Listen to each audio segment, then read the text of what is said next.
Okay, so this is Geometry Lesson 2, Geometry Basics Lesson 2, on Wednesday and Thursday, which would have been August 22nd and 23rd, I believe. So if you needed to rewatch that video, or maybe you weren't here, this is the video to watch. So first thing we want to do is go ahead and write down our learning goal for this lesson, and that would be right here. I'll highlight that. So on your page of notes, you should see a space to write this. And we want to be able to name and classify angles correctly and use angle addition and angle bisectors to solve problems or to solve for missing variables like x or measures of angles. So we're moving into angles today. Again, still doing basic stuff, but moving in. So I'll give you a second. You can pause the video here if you want to fill in that learning goal. Okay, so we're going to start on page 6 of your notebook. Should be on the right-hand side, page 6. And we're going to start with this little half sheet of paper that says types of angles on it. You should remember these 4 types of angles, so you can pause the video here and go ahead and try to fill in those 4 angles that you learned in elementary and middle school. Okay, so you should have remembered these 4 types of angles: acute, obtuse, right, and straight. And we'll talk about them a little bit, but you should have gone ahead and remembered those from elementary school. And sorry, I forgot to write, this is on page 6 of your notebook, of your interactive notebook, INB. So acute angles you should remember as being less than 90 degrees. You should remember obtuse being greater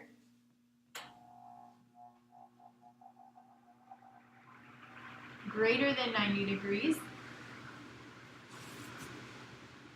We know a right angle is exactly 90 degrees, and we remember that from this little box in the corner. We need to see that box, or we can't really say it's 90 degrees. It could be 91, it could be 89. And then our last one is a straight angle, and that is a line. So degrees of a line are 180 degrees.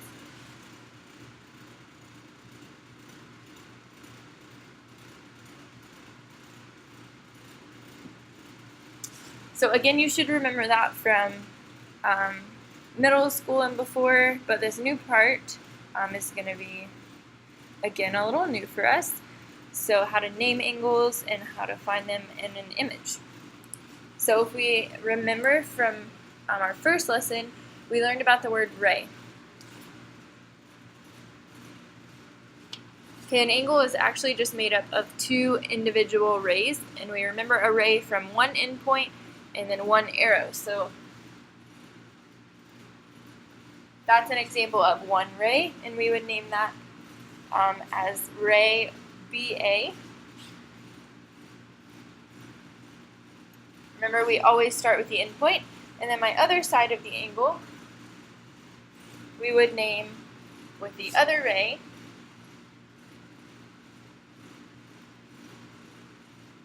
which is BC. So those are the sides of my angle. Okay, the rays make up the sides, and together they meet at a point which is called the vertex. Here my vertex is point B. Okay, so angles are actually just 2 rays meeting at a point, or where my sides meet.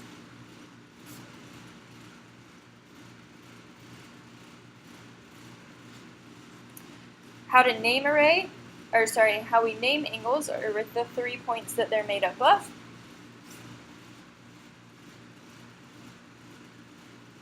Okay, and we read it like a road map.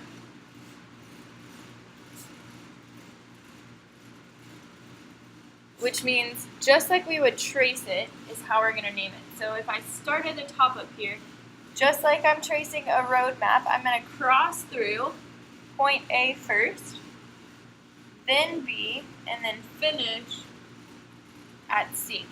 So this would be angle A, B, C. Or we could name it going the other way. C, B, A. C, B, A. So again, it's just like we trace it. So if you forget, just literally trace it with a pencil. If you notice, the point B is in the middle there, so my vertex always has to stay in the middle. You're never going to have a combination like BAC. Okay, it's just like we trace it with the vertex in the middle. And then the last way that we can name it, if it's a standalone angle by itself, not touching any other angle, we can just name it with a vertex, so that would be angle B.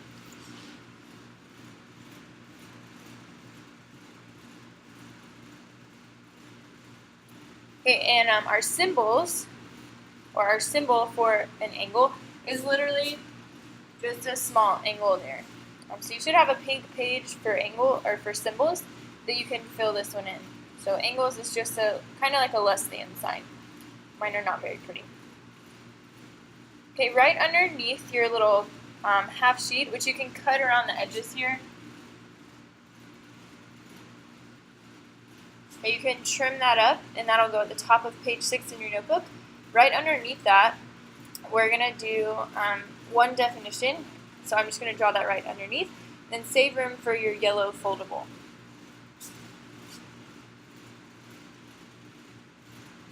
Okay, so my vocab word is going to be adjacent angles.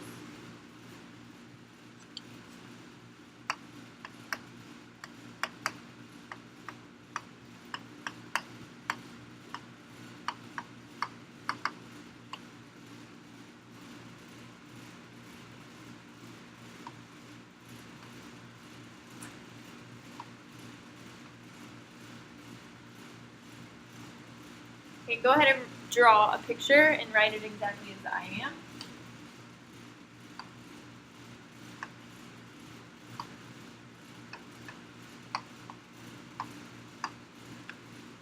Okay, so adjacent angles are going to be angles that share a side.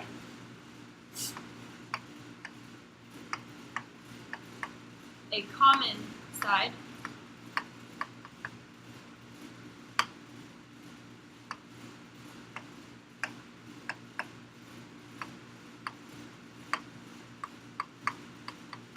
And a common vertex. So you can go ahead and write that definition, and we're going to draw a picture here. So we can see we have two angles here that are kind of like they're glued together. So you can, another word for adjacent, you can think of connected angles.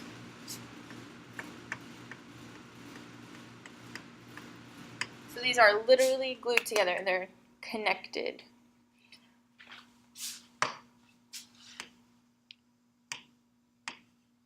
Okay, so we have two angles here. Let's go ahead and name them. I know that angle 1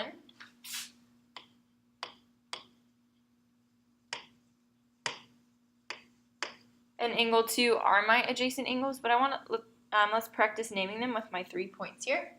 So I'm going to highlight my first angle. So I would name that angle WXY.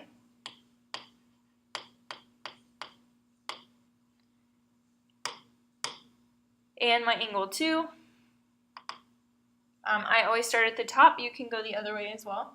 So this would be YXZ.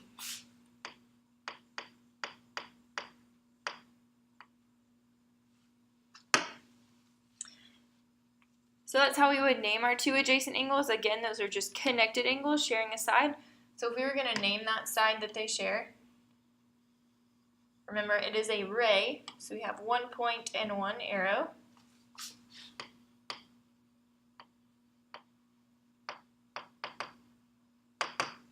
So I'm going to draw my ray symbol, and we start with the point and end with the arrow. So this is side XY, or ray XY. So that would be our common side there, and our common vertex would be X. Okay, so adjacent again is just connected. So that's going to go right in the middle of your page, or right underneath your little half sheet on page 6. Then we're going to do the yellow foldable that says linear pair and vertical at the top. So I'll give you a second. You can pause the video here and get your foldable ready, you're going to trim off the edges here. So you want to trim off that excess edge. Oops. Sorry about that. You want to trim this. You're going to fold on that dotted line, and then you're going to cut these individual tabs. So I'll give you a second. It folds inward, so it's making just like a small rectangle. Okay, so I just zoomed in a little bit to make it a little easier for us to read. But on the front tab there, and again, don't glue it in until you've written on it. On that front tab, you're actually going to do the bottom two. Yours is a mirror image of mine. But we're going to do complementary and supplementary first. So if you look at complementary, we see a 90-degree box here, or a right angle. So these are two angles. We see that we have two adjacent or connected angles that are going to make 90 degrees. Okay, it has to be two angles, and from or the bottom half of your page, adjacent, linear, vertical, complementary, supplementary, these are all talking about angle pairs, and you don't have to write this. You obviously don't have this space on your foldable, but you can write that up above if you want. These are all angle pairs. So we're going to have more than one angle, or two, sorry, pair is two angles. Okay, so complementary are two angles that add up to 90. If you open that tab, you will see that definition right there. So two angles with a sum of 90 degrees. Remember, your degree symbol is just that little circle. Okay, they can be adjacent or non-adjacent. This picture, try to guess if we have adjacent or non-adjacent here. Are they connected or are they not connected? Okay, these are connected angles. So this is a picture of adjacent, which means that these two angles together have to equal our sum of 90 degrees. So we can see that here. There's my box. So angle 1 plus angle 2 gives me 90 degrees. So you can always set up an equation, or you can just see that we're just going to be subtracting 15. So my leftover value is going to be 75 degrees here. So again, these are two angles with the sum of 90. We're going to skip these examples because I have separate examples for you to try. Okay, complementary is 90. Supplementary, we see a line, so we should think 180 degrees. So these are two angles that add up to 180 degrees.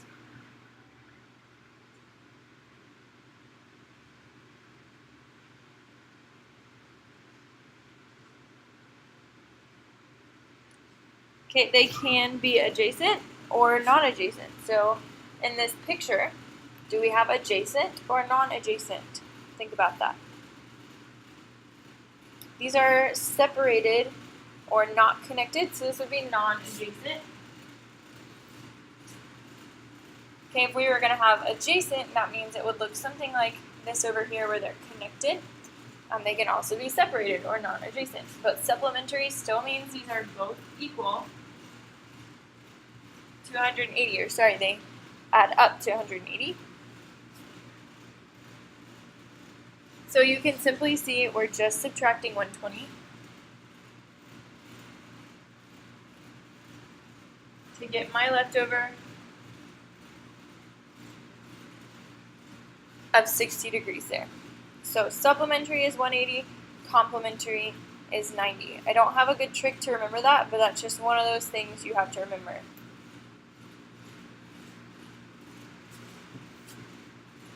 Okay, if you look at the picture of supplementary, it should look exactly the same as our picture for linear.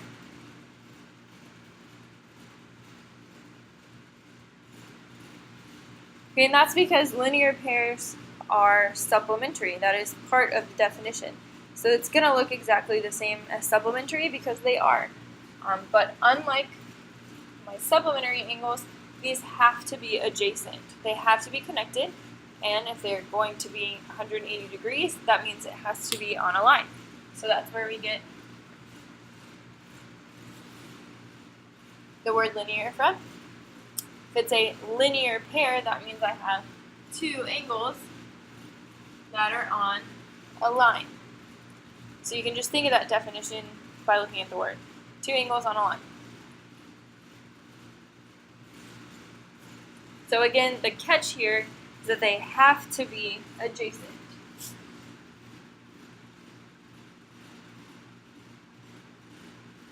They have to be connected on a line. You don't need to know that they form opposite rays, but we do need to know that they are supplementary.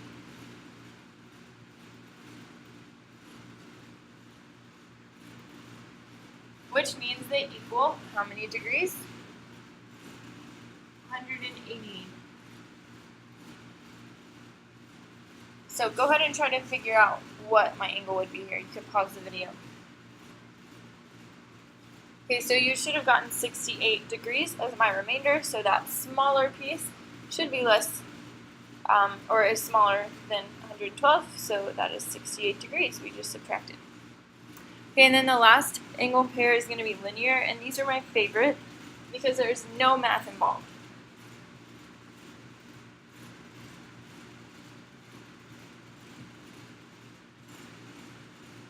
Okay, if you look at the angles I just highlighted, that's an example of vertical angles.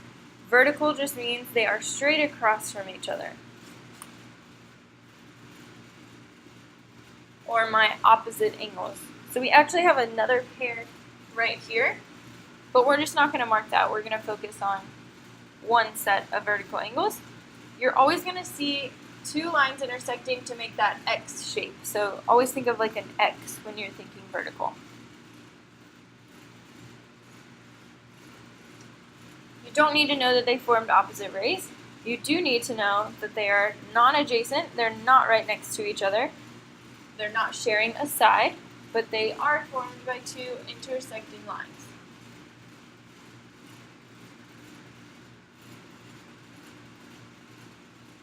So again, you'll see that X shape. Okay, and I love them so much because we don't have to do any math because they are congruent.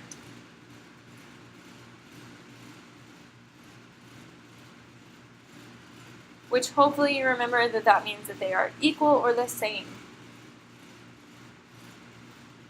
Okay, on a picture or a figure, you're gonna see that drawn with little arcs. So once we see those little arcs, that means that I have congruent angles there. So that's an easy way to pick out angles that are exactly the same.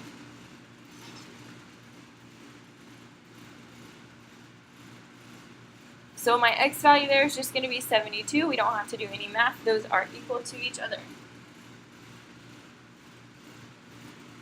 Okay, so take a second and kind of place your yellow foldable on page 6. You can glue that down so it again should be this at the top, your definition right underneath on the paper, and then your yellow foldable underneath.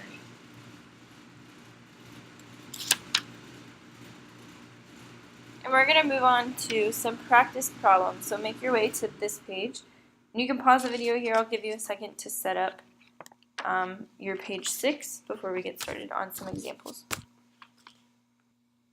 Okay, I actually want you to go ahead and take a second and work through the top 2 boxes here. So I'll highlight those for you. That's just some practice with naming angles and naming the sides. Remember, when you're naming the sides, you're going to have that arrow symbol because it is a ray. And we have 2 sides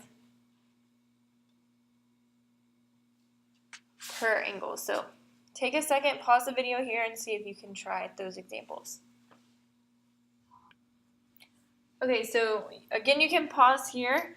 I'm not going to go through this, but double check that you've done this correctly. You should have these arrows up above your sides because those are rays, And there are your 3 ways to name an angle. Remember, if it's a solo angle, if it's not connected to another angle, we can just use the vertex. So pause the video here, double check your answers, and then we're going to move on to those other examples. Okay, so hopefully you've had a chance to look at some of these. You should have been okay with A, B, and C. Writing another names for angles, classifying angles. But I wanted to talk about D, name 2 congruent angles. Again, the congruent angles we find with the arcs.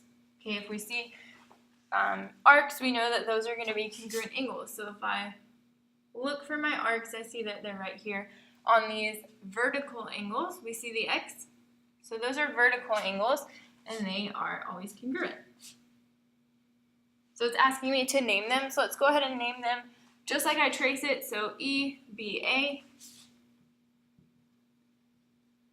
And I'll give you a second to see if you can name the other one.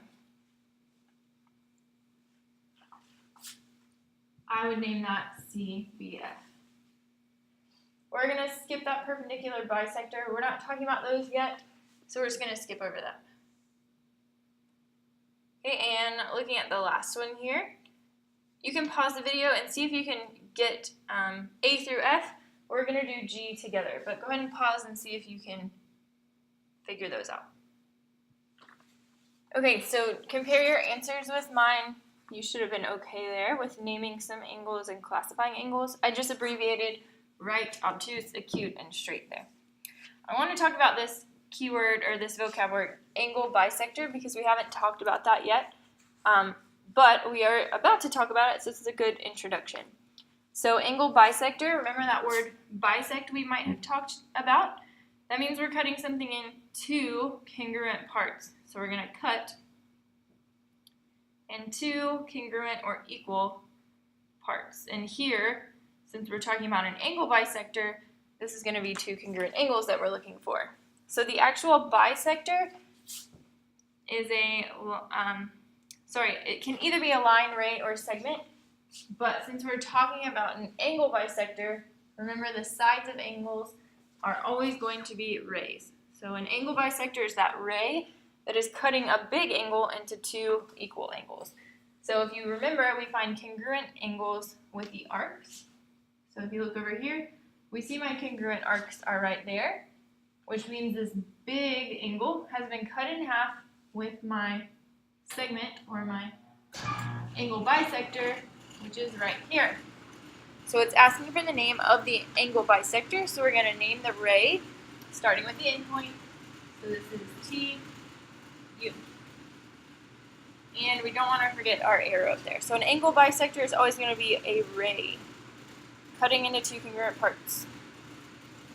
Okay, we're going to move on to our last little thing, and that is our angle bisector and angle addition.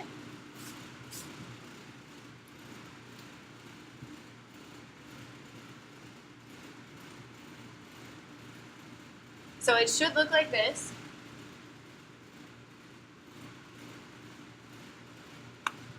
You're going to fold it hamburger style, so widthwise, and then you're going to cut along that dotted line.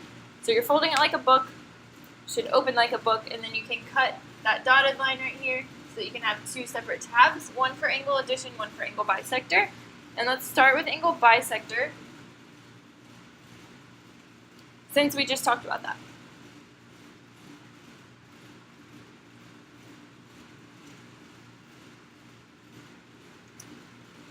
Okay, so remember, it is a ray that divides an angle into 2 congruent angles. So it tells me XZ is an angle bisector. I'm just going to highlight that, which means I know that these 2 angles are going to be equal to each other. They are congruent, so I want to put my congruent arcs. You can even go one step further and put your little dashes through those, but not really necessary. So if I were to label those 1 and 2, I know that angle 1 is congruent to angle 2, and if I were to name them, this would be a really good time for you to pause and see if you can name angle 1 and name angle 2 with those 3 points.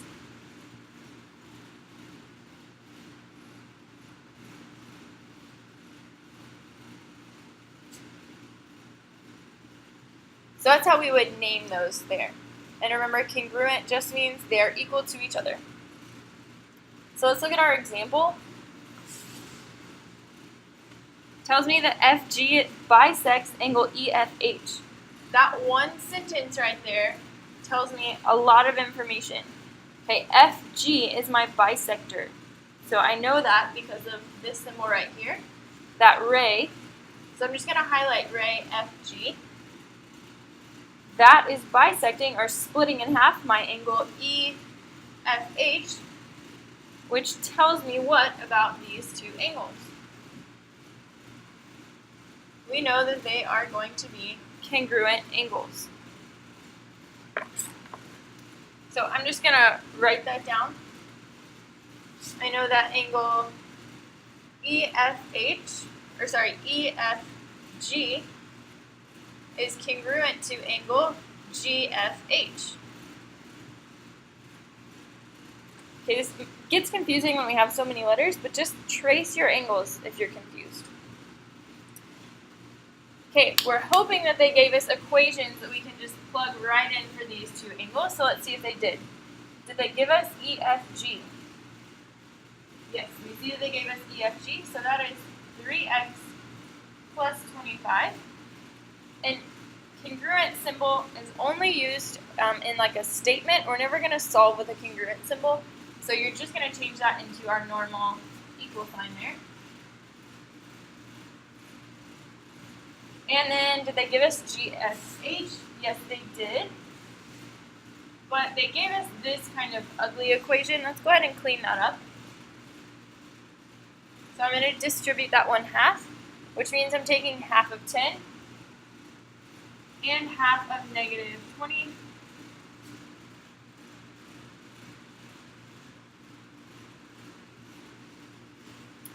And there's my equation, and I can go ahead and solve.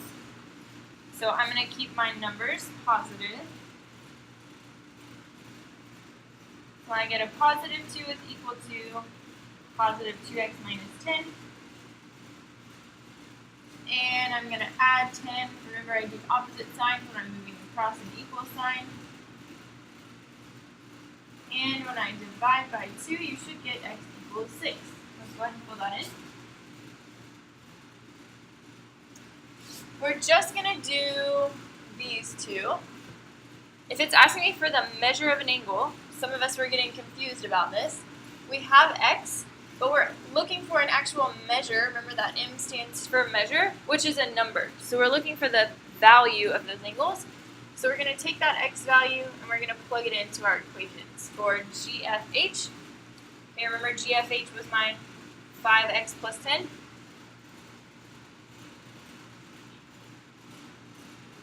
And we're just substituting in that 6.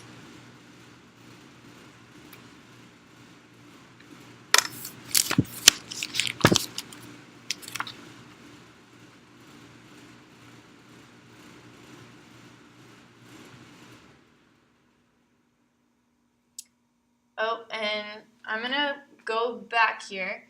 I just realized I made a mistake in my equation. Maybe you caught that. If not, let's go back and look and see what I did wrong here. My x value, even though that's a nice pretty number, is incorrect. We shouldn't have gotten x equals 6 there. So actually I'm okay with this step when we subtracted 3x. But if you look, I copied my equation down wrong. I forgot the 5, so that should be 25, not 2. So let me redo that. Sorry about that. Now I'm going to add 10, so you should have 35 equals 2x. 35 equals 2x. Not as nice of a number. Okay, if I think about that as an odd number, I know I can't take half of it because it's odd, but I know it's going to be a 0.5 value. Because if you think about it, a 0.5 plus a 0.5 is going to give me a solid 1. So that's going to get our extra 1. So if you do 35 minus that 1, we're really going to take half of 34. So we're going to divide 34 by 2. If you're not sure about that, we can do that here. So 2 goes into 3 one time. with a remainder of 14 here. So that is 17, and that 0.5 gets me up to 35 there. So that's a good trick. You can always just subtract 1 from there and then take half of that number. So x equals 17.5. So not as fun. And now we can plug in to GFH. And that was our 5x minus 10. So we're going to do 5 times 17.5 minus 10. Okay, I'm just going to do this old school. This is non-calculator. So let's go ahead and multiply here. 5 times 5 gives me 25. I'm going to carry that 2. 5 times 7 gives me 35, plus an extra 2 gives me 37. Carry the 3. 5 times 1 gives me 5, plus 3 gives me 8. And we want to count. We have 1 decimal point, so we just need to worry about that. And that is 1 number after the decimal. So we're going to do that 1 number after the decimal here. So that is my measure of angle GFH, 87.5 degrees. Whoops. Let the board catch up. 87.5 degrees. We could plug in for EFG here. We could plug into that equation. But what do I know? If you remember, these are exactly the same, which means this angle is going to be exactly the same degree. We're going to skip those last two just so we can move on. Angle addition is actually super simple. It's very similar to our segment addition. We're adding the two smalls together to get our big angle. So I highlighted your too small there. So we know we're going to do angle 1, We know we're going to do our angle 1 plus our angle 2 to get the big angle, and I'm going to do that in green, which is the two of them added together. So I kind of just draw a big swoop there. So we're adding our two small together to get the big. I could name those with letters, but we'll just move on from here. So we want to add together our small to get our big. So I just like to kind of label those small, small, and big. And let's look at what they gave us and plug in what they gave us here. It tells me that AOC is 70. If you look, AOC is our big angle, which means this whole swoop right here is our 70 degrees. It tells me that AOB is 1/2 2x plus 20. Let's go ahead and clean that up. It's going to be x plus 10, and that's one of our smalls. I'm just going to fill that in there. And then our last one, BOC, is x, and that's our last small. So we're just going to write our small plus our other small is equal to the big, which is 70. And from here, we're just combining like terms. So x plus x gives me 2x. Bring down that 10. Opposite signs. And divide by 2, and we get x equals 30. It's asking us for the measure of BOC. So we're taking that x value and we're plugging it into BOC, which is down here. If it's just an x, that means it's going to be my value of x, which is 30 degrees. Sorry, up here. If I look right underneath, AOB, that is right here. So we're doing 30 plus 10 to give me 40 degrees. I know I went through that last part super quick, but you have some practice problems on your homework. Make sure you get that prep work turned in if you were absent, or come grab it for me if you don't have it. But we're done with notes for lesson 2.